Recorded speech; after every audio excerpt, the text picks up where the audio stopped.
Behind California's move to become the first sanctuary state in the nation may have had an ulterior motive for proposing the law. One America's Pearson Sharp has more.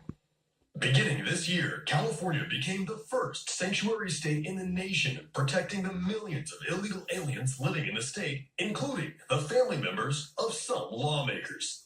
The sanctuary state bill, known as SB 54, was introduced in 2017 by Kevin De Leon, the leader of California's state senate. He says the bill is aimed at making life easier for the aliens living here illegally, but it turns out he might have had an ulterior motive for the bill. That's because, according to Kevin, his own family was living in California illegally. At a testimony before the Senate's Public Safety Committee for SB 54, Kevin said half his family would be eligible for deportation under President Trump's executive order.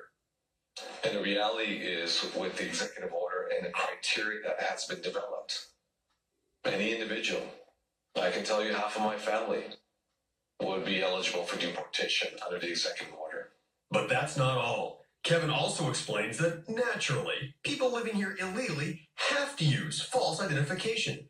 It's their only choice. That includes stealing a social security card, getting a fake ID, a fake green card, and a fake driver's license.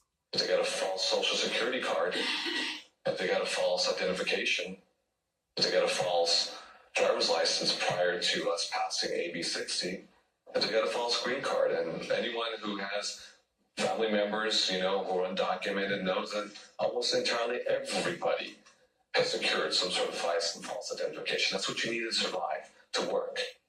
They are eligible for massive deportation.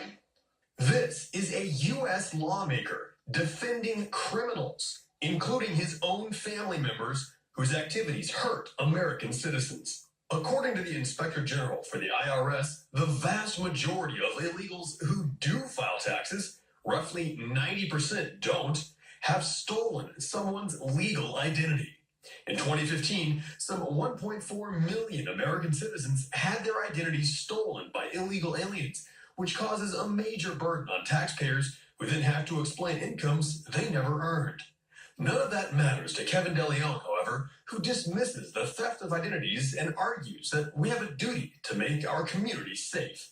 Apparently, to Kevin and California's other lawmakers, that means protecting people who broke the law and committed fraud against American citizens. That's the new definition of safe. That's the sanctuary state of California, and that's the reality millions of law-abiding citizens must now face. Victims of real crimes by illegal aliens, victims who have had their identities stolen and lives ruined by people who are here illegally, who showed no respect for the laws of the country in which they chose to live. Kevin's family are criminals, and he's using our government to shield and protect them, and millions more like them, who put their own selfish needs above the law and above their neighbors. And now, with Gavin Newsom for governor, Californians can expect more of the same as he continues to defend the rights of people who have no rights in our country.